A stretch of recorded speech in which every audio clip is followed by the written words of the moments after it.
Amazon Prime Video is one of the best apps that you can download for your TV. Well, in today's tech video, I'm going to show you 3 different ways of how to install Amazon Prime Video on your RCA smart TV.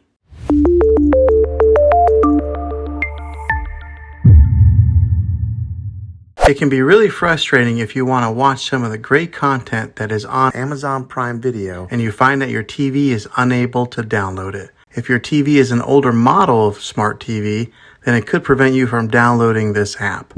So the way that I'm going to show you how to install Amazon Prime Video will be able to work on any model of TV, on any year of TV. You just have to have an HDMI port on your TV to plug into. I recommend getting a Roku stick or an Amazon Fire Stick. Both of these media streaming players have the capability of download Amazon Prime Video. You then use a Roku or Fire Stick as your main streaming player, which bypasses the operating system on your TV. If you want to spend a little more and get a more robust device that gives you a few more options, then take a look at the Apple TV 4K. All these devices plug into the HDMI port on your TV, no matter how old it is, no matter what model it is. I've had great luck with all these streaming players, and I'll put links in the description down below of where you can get one of them. Well, hopefully this video was helpful for you. If it was, go ahead and click a thumbs up on it. Go ahead and subscribe to my channel. I make tech videos all the time, and I would love to have you back in the next one. Take care.